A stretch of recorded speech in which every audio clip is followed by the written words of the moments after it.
ये है question number 3। Find 5 rational numbers between 1 and 2।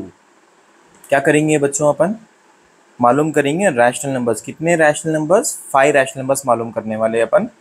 किसके बीच में है वो? 1 और 2 के बीच में है कहते। तो सबसे पहले अपन लिख लेंगे यहाँ पे given a is equal to 1। ये जो यहाँ पे 1 है ना, उसको a ले लेंगे। और b इज इक्वल टू 2।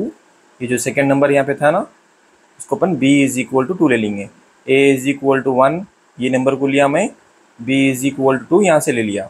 अब एक फॉर्मूला यूज़ करेंगे, उसका नाम फॉर्मूला का क्या है? वो फॉर्मूला बोलो। a प्लस बी बाई 2 का फॉर्मूला यूज़ करने वाले अपन।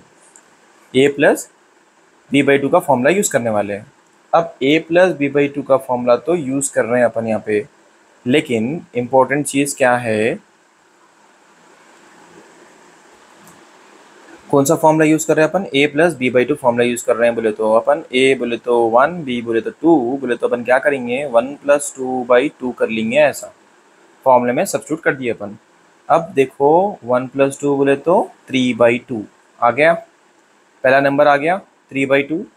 उसी तरह अब और एक नंबर मालूम करेंगे, अपने को 5 नंबर्स मालूम करना है, तो ये पहला नंबर मालूम हो गया। अब क्या करेंगे अपन? a इज इक्वल टू 1 लेंगे फिर से एक बार, और b इज इक्वल टू जो अपने को आंसर आया ना, वो आंसर लिख लेंगे 3 बाई 2। a की वैल्यू तो क्वेश्चन में थी, b की वैल्यू अपन जो निकाले वो लिख लिए, राइट। फिर फॉर्मूला यूज़ करेंगे अपन a प्लस बी बाई 2 बोल के। तो क्या होता देखेंगे, ये फॉर्मूला यूज़ करके देखेंगे अपन। सो 1 प्लस 3 बाई 2, ठीक है ना, 1 प्लस 3 बाई 2 डिवाइडेड बाई 2। अब क्या हो सकता है देखेंगे इसको, इज इक्वल टू, आप ये जो डिनोमीटर में है ना 2, उसको 1 से मल्टीप्लाई करेंगे। 2 1 ज़ा 2, सो 2 प्लस 3 बाई 2 डिवाइडेड बाई 2। क्या करेंगे और क्या कर सकते हैं इसको अपन? ये 2 प्लस 3 कितना हो गया? 5 हो गया। 5 बाई 2, नीचे क्या है? 2 है। अगर इसके नीचे कुछ भी नहीं है तो अपन क्या करेंगे, यहाँ पे नीचे 1 लिख लेंगे। अब ये जो नंबर है और ये जो नंबर है, ये न्यूमरेटर है, ये डिनोमीटर है। अगर अपन डिनोमीटर को यहाँ पे बाजुक मल्टीप्लाई करना है, मतलब इसको अपन इसके बाजुक लिखना है, तो क्या करना पड़ता? इसका रेसिप्रोकल करना पड़ता, मतलब इसको उल्टा करना पड़ता। तो करेंगे उल्टा, देखो आप कैसा करेंगे, नेक्स्ट स्टेप में देखेंगे। इज इक्वल टू 5 बाई 2 लिख लिए अपन। अब ये तो वाला 5 बाई 2 ऊपर जो था न्यूमरेटर उसको लिख लिया। डिनोमीटर में क्या है? 2 बाई 1 है, तो अपन उसको यहाँ बाजुक इंटू लगा के रेसिप्रोकल लगा के करेंगे। देखो 1 बाई 2, 2 बाई 1 था तो अपन 1 बाई 2 कर दिए। अब क्या करेंगे? मल्टीप्लाई करेंगे। 5 1 ज़ा 5 हो गया, 2 2 ज़ा 4 हो गया। क्लियर? ओके। अब क्या करेंगे? ये हो गया अपना दूसरा नंबर। पहला नंबर निकाल लिए अपन, 3 बाई 2 आया था, और ये हो गया दूसरा नंबर। फिर नेक्स्ट तीसरा नंबर निकालेंगे। तीसरा नंबर निकालने के बाद से क्या कर रहे हैं अपन? यहाँ पे a इज इक्वल टू 1 लिख रहे हैं, और b इज इक्वल टू अभी जो आंसर आया ना वो लिख लेंगे। क्या है वो? 5 बाई 4। फिर एक फॉर्मूला यूज़ करेंगे, वही फॉर्मूला जो इससे पहले यूज़ करे थे अपन, a प्लस बी बाई 2 लिखना है अपने को। अब क्या करेंगे? 1 प्लस 5 बाई 4 डिवाइडेड बाई 2, उसके बाद लाइन खींच के फॉर्मूले में भी है 2, ठीक है ना, यहाँ तक समझ गए होंगे आप। उसके बाद क्या करेंगे अपन? इज इक्वल टू, ये जो 4 है 1 से मल्टीप्लाई होके 4 हो जाता, फिर प्लस लिखेंगे, फिर 5 लिखेंगे, और एलसीएम लिखेंगे इसका 4 है बोल के। क्लियर? उसके नीचे क्या है? 1 प्लस 5 वो, अच्छा यहाँ पे अपन एक काम कर दिए। अच्छा अपन यहाँ पे एक काम कर दिए, क्या कर दिए अपन? एक गलती कर दिए, यहाँ पे 2 एक्स्ट्रा ले लिए अपन। ये 2 हटा देंगे यहाँ से, ठीक है, 2 हटा दो। अब क्या होता देखेंगे, 4 इंटू 1 इज़ 4 प्लस 5, नीचे लिखेंगे क्या? बाई 2 लिखेंगे।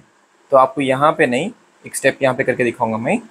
देखो आप उसको कि अपन कैसा कर सकते हैं इसको। 4 1 ज़ा 4 प्लस 5, तो 4 प्लस 5 क्या करेंगे? 4 into 1 is 4 plus 5 by 4 divided by 2, ठीक है यहाँ तक।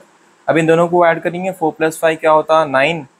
तो मैं इसको नेक्स्ट स्टेप में लिख लूँ, यहाँ पे नेक्स्ट स्टेप में लिख लूँ, वो है is equal to 9/4 divided by 2। Denominator में कुछ भी नहीं है तो अपन क्या रखेंगे, 1 रखेंगे, इज इक्वल टू 9/4 को ऐसे लिखेंगे, और इसको जो 2/1 है इसका रेसिप्रोकल करेंगे, उल्टा कर देंगे 1/2। 9 इंटू 1 इज़ 9, 4 2 ज़ा क्या हो गया 8। सॉरी बच्चों, ये एक यहाँ पे मिस्टेक हो गई, ठीक है। तो इसके लिए मैं जो है ना यहाँ पे थोड़ा कटिंग्स वे करा, फिर ये स्टेप जो है 4 इंटू 1 + 5 यहाँ पे लिखा, डिनोमिनेटर में 4 है तो 4 लिखा, उसके बाद फॉर्मूले के अंदर 2 है तो लाइन ड्रॉ करके 2 लिखा, ऊपर इन दोनों को ऐड करा तो 9/4 हो गया, इन दोनों को ऐड करें तो 9, नीचे 4 है तो 4 लिखा, और यहाँ पे जो 2 है वो 2 यहाँ पे लिखा 2/1 बोल के। उसके बाद ये जो न्यूमरेटर है बाजू लिख दिया, और ये डिनोमिनेटर है इसके बाजू लिख दिया, 9 इंटू 1 इज़ 9, 4 2 ज़ा 8। इसके बाद वाला नंबर देखेंगे, a इज़ इक्वल टू अपन 1 लिख रहे हैं, और b इज़ इक्वल टू, अभी इससे पहले जो आंसर आया था अपना, क्या आंसर आया था 9/8, तो b की वैल्यू 9/8 लिख लेंगे। अब वही फॉर्मूला जो इससे पहले यूज़ करें, a + b/2 यूज़ करेंगे, ये हमारा फॉर्मूला है। अब क्या करेंगे, लिखेंगे 1 + 9/8 डिवाइडेड बाई 2। अब देखो आप, 8 1 ज़ा 8, 8 1 ज़ा 8 प्लस 8 1 ज़ा 8 लिखेंगे, 8 लिख लिया, प्लस है तो प्लस लिख लिया, क्या है फिर वो 9 है, डिनोमिनेटर में क्या है 8 है, उसको 8 को लिख देंगे ऐसा। उसके बाद ये लाइन ड्रॉ करना है अपने को, लाइन ड्रॉ कर दिए, नीचे क्या डिनोमिनेटर में 2 है, इसके नीचे कुछ भी नहीं है तो अपन लिख देंगे 1। 8 + 9 17, तो अपन लिख लेंगे यहाँ पे 17 हो गया ये, बाई नीचे कौन है 8 है, उसके बाद लाइन ड्रॉ करके 2/1। अब ये जो 17/8 है उसके बाजू में ये 2/1 लिखना है, तो कैसा करते हैं अपन, नेक्स्ट स्टेप देखेंगे इसको। देखो आप, पहले लिख लेंगे अपन 17/8 लिखा, उसके बाद इंटू लगा देना है, क्योंकि ये 2/1 डिनोमिनेटर में है, तो अपन 1/2 करेंगे इसको, 1/2। अब 17 1 ज़ा 17 हो गया, उसके बाद 8 2 ज़ा 16 हो गया, तो नेक्स्ट नंबर क्या निकल के आ गया 17/16। चलो नेक्स्ट और एक नंबर निकाल के देखेंगे। अब यहाँ पे और एक नंबर निकालने के लिए अपन क्या करेंगे, a की वैल्यू लिखेंगे, ये जो आई ना यहाँ पे 17/16, और b की वैल्यू लेंगे अपन 2, जो क्वेश्चन में है ना, ऑलरेडी क्वेश्चन में 1 और 2 दे चुका ना, तो अपन ये b की वैल्यू अब लास्ट नंबर ले रहे हैं अपन 2, ठीक है। सेम फॉर्मूला यूज़ करना है अपने को, कौन सा फॉर्मूला, a + b/2, ये हमारा फॉर्मूला है। तो पहले लिखेंगे अपन 17/16, a की वैल्यू प्लस b की वैल्यू है 2 डिवाइडेड बाई 2। अब क्या कर सकते हैं इसको, 17 का तो 17 लिख देंगे अपन, प्लस लिख देंगे 16 2 ज़ा 32, 16 2 ज़ा 32 डिवाइडेड बाई 16। नीचे कौन सा लाइन ड्रॉ करना है, ये लाइन ड्रॉ कर दे के नीचे लिख देंगे 2। अब क्या कर सकते हैं सोचेंगे ज़रा, 17 + 32 होता 49, यहाँ पे लिख देंगे 49/16 डिवाइडेड बाई, नीचे क्या है 2 है, इसके नीचे अपन एलसीएम मतलब बेस ले लेंगे इसका 1। अब इसको अपन लिख लेंगे ऐसा जैसा अपन लिखते रहे अभी तक, तो 49/16 इंटू 1/2। अब आप देखो 49 इंटू 1 कितना होता, 49/16 2 ज़ा 32, तो ये लास्ट नंबर था हमारा। टोटल अपन 5 नंबर्स लिख लिए। कौन से नंबर्स है वो, 1 से लेके 2 के बीच के जो नंबर्स अपन निकाले उनको लिखेंगे। सबसे पहले अपन 3/2 निकाले, उसके बाद 5/4 निकाले, और एक 9/8 नंबर निकाले, फिर 17/16 निकाले, उसके बाद 49/32 निकाले। टोटल 5 नंबर्स निकाले, रैशनल नंबर्स p/q के फॉर्म में है। सो हेंस ये हो गया।